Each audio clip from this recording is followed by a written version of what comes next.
It is a Tuesday morning in February 1349, Cheapside, London.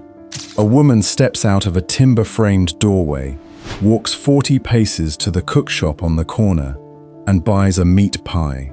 The same thing she does every market day.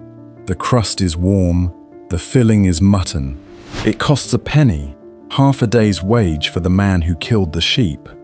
By Friday, the baker is dead. By the following week, the cookshop is closed.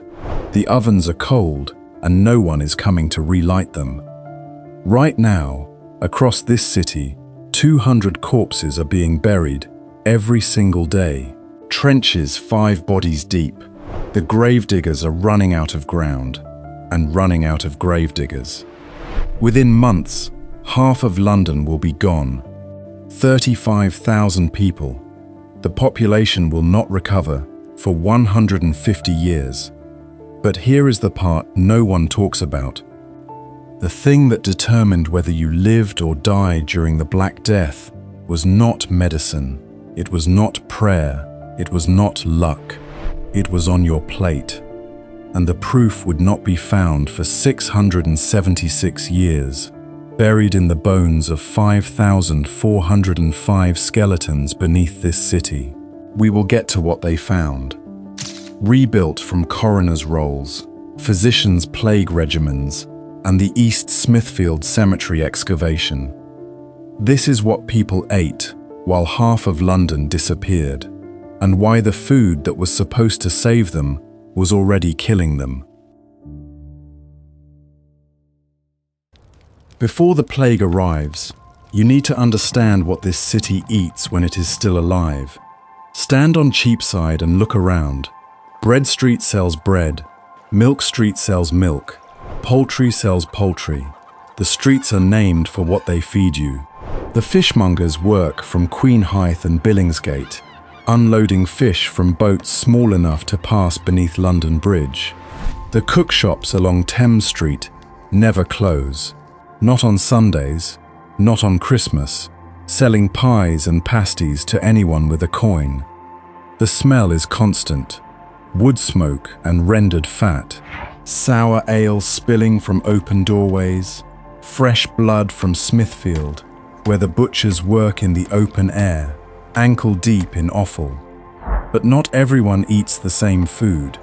If you are a peasant or an urban laborer, your diet is bread, not wheat bread, but bean bread or mixed grain.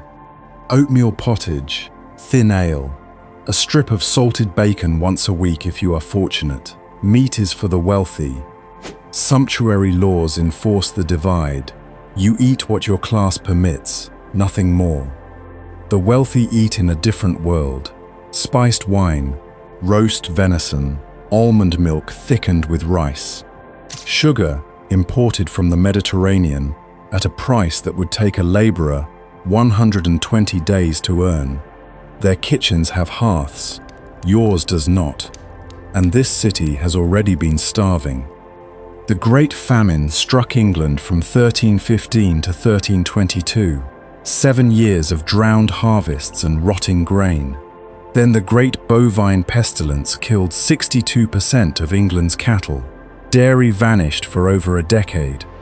The people standing in Cheapside in 1349 are the children and grandchildren of famine survivors, chronically short of protein, short of calcium, short of vitamin B12, already damaged before the first plague ship ever docked. This is the city that feeds 70,000 people. And then, in November 1348, the first rat arrives from the continent. The plague does not choose. It does not negotiate. It kills the baker and the bishop on the same street in the same week. The bakers die. The brewers die. The butchers at Smithfield die. The fishmongers at Billingsgate die.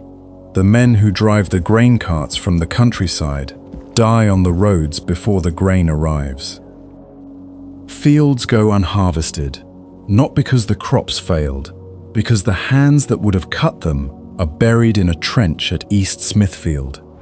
Between Candlemas and Easter, February to April 1349, more than 200 bodies are carried to the new burial ground every single day. Archaeologists who excavated this site in the 1980s found something that tells the whole story. The early graves are orderly, bodies laid in rows, east to west. The later graves are not. The bodies are thrown in.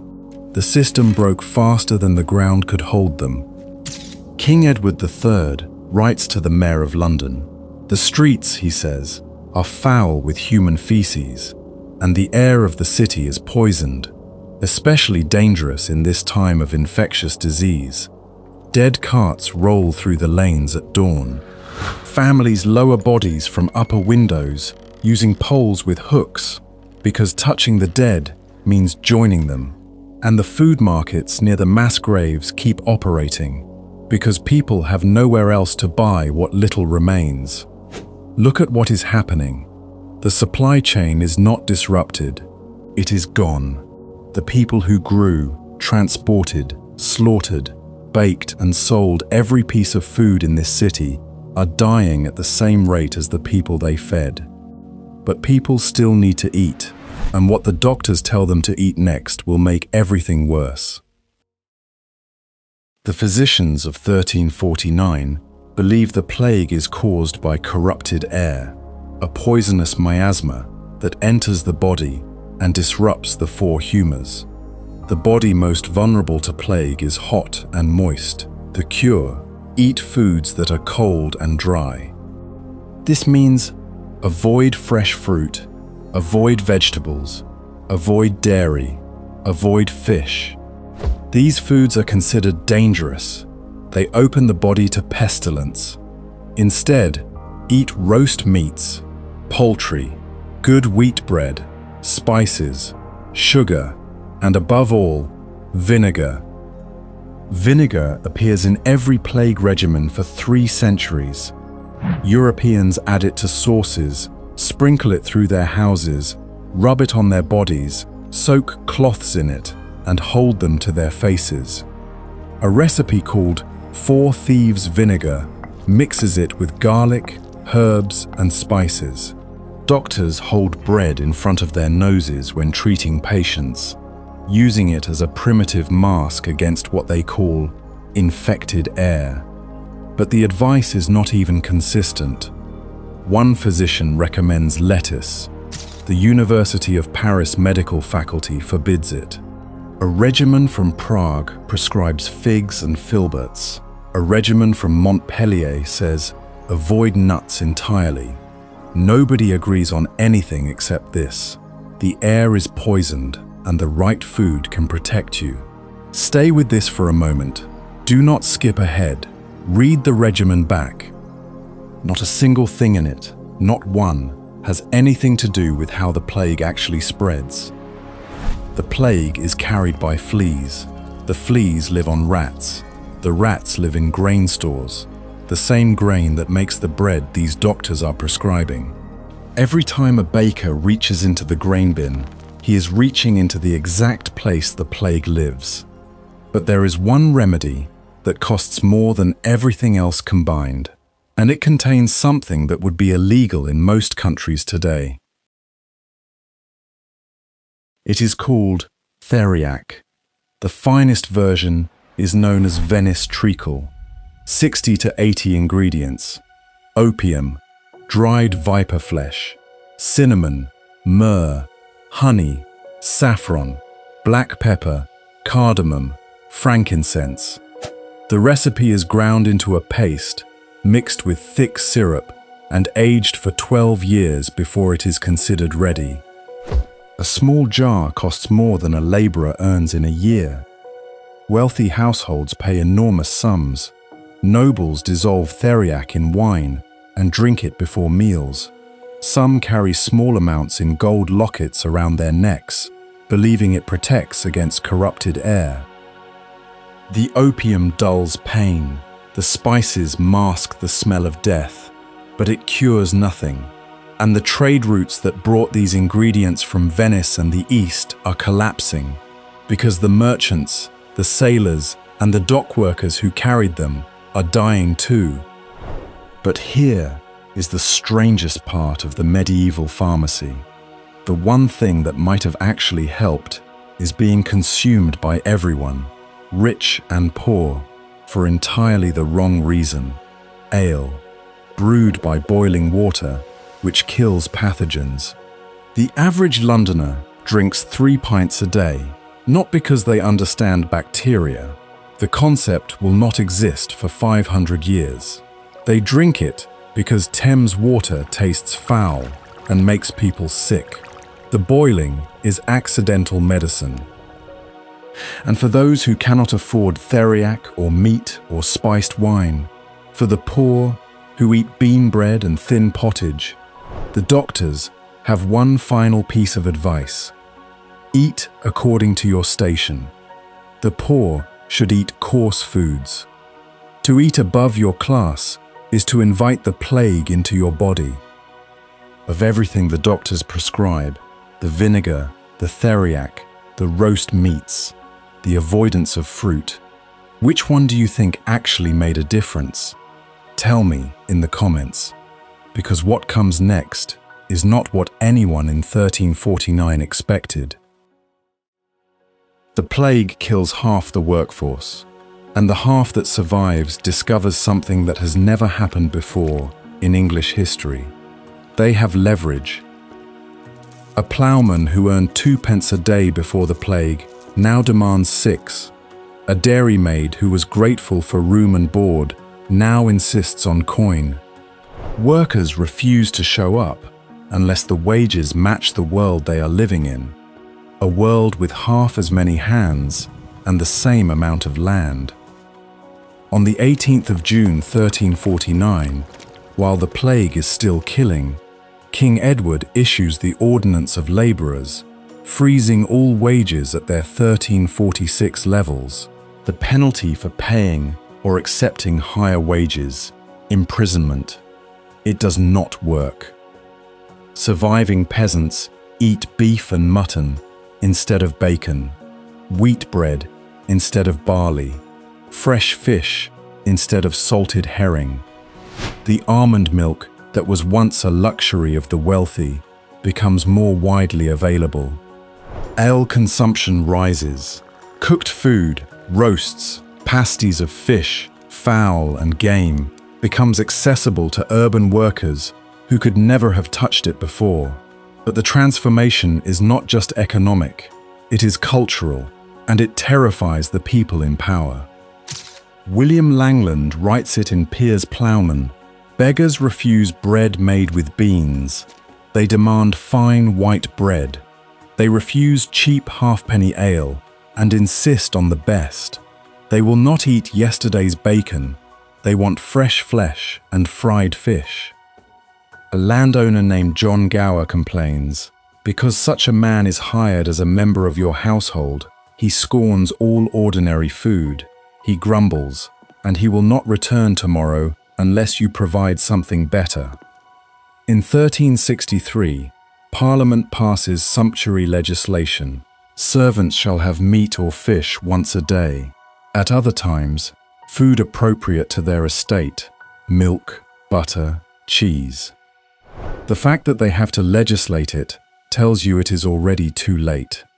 But there is one more thing the plague changes about eating, and it is the strangest paradox of all.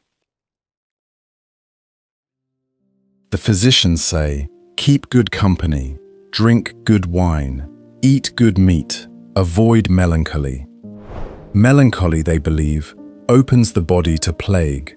The cure is to eat together, to feast, to refuse sadness. In Florence, people form dinner companies called brigata. One person hosts 10 friends. They eat roasted capons and drink spiced wine and refuse to speak of the dead. The next night, someone else hosts. Sometimes the guests arrive and find no dinner because the host is sick. Sometimes dinner is prepared for 10 and only 7 appear. The other 3 will not appear again. In the Austrian town of Neuburg, The citizens resolved to cheer each other up with comfort and merrymaking, so that by rekindling a sort of half-happiness, they can keep despair from killing them faster than the plague. But here is the contradiction no one can solve. Civic authorities across Europe ban gatherings, feasts, markets, religious processions. In Pistoia, a law forbids anyone from bringing food to the house of a dead person. No fruit, no wine, no bread. The communal mourning meal, the thing that had comforted grieving families for centuries, is now illegal. The very thing the doctors prescribe is the thing the government forbids. Eat together and risk exposure. Eat alone and risk the melancholy that the physicians say will kill you. There is no safe way to eat in a plague. Which brings us back to Cheapside, to the cookshop, to the cold ovens, and to the bones buried beneath them. The cookshop is closed now. The ovens are cold. Cheapside is quiet, and it will stay quiet for a generation. But here is what a team of scientists found 676 years later. In 2025, researchers analyzed the bones of 5,405 medieval Londoners, including skeletons pulled from the East Smithfield Plague Cemetery. They measured nitrogen isotope levels in the bone collagen. Higher nitrogen means the person ate animal protein, meat, fish, dairy. Lower nitrogen means a diet of grain and legumes. The results were not ambiguous. People who ate more protein had significantly better survival odds during both famine and plague. Higher nitrogen isotope values correlated directly with lower mortality risk. The relationship held across age, sex, and burial site. The urban poor, the ones who lived on bean bread and thin pottage, who were told by physicians that coarse food was appropriate for their station, who were forbidden by law from eating above their class, died at dramatically higher rates. Not because they were weaker, because they were hungrier. Their immune systems had been starved of the raw material needed to fight the infection. The plague did not kill London equally. It killed the people who could not afford to eat. The doctors were accidentally half right. Their prescriptions, roast meats, poultry, good bread, were better than the grain and water diet of the poor. Not because of humoral balance, because protein builds immune resilience, and the poor had been protein deficient for a generation before the first flea bit. The cruelest irony, the sumptuary laws that kept the poor eating coarse food did not just enforce a social hierarchy, they enforced a death sentence. And the food revolution that followed, the beef, the mutton, the wheat bread, the fresh fish, was not just an economic shift. It was, biologically, the thing that kept the next generation alive. The next time you open your refrigerator and choose what to eat, without a law telling you what your class allows, without a physician telling you fruit will kill you, without a price that puts survival on a shelf you cannot reach, that freedom passes through a plague pit in East Smithfield. They did not just survive the plague, they ate their way through it, badly, desperately, and sometimes brilliantly, and the world that came out the other side fed its people differently. 600 years of hierarchy, broken by a flea. If this story changed how you see the food on your table, not as something ordinary, but as something that took 6 centuries of dying to get right, share it with someone who needs to hear it. And if you want to keep walking through worlds like this, subscribe to Worlds Before Us, because every video on this channel takes a moment in history that looks one way on the surface and pulls it apart until it looks completely different underneath. Could you have survived this plague? Tell me in the comments, because the next world we rebuild may be the one that finally breaks you.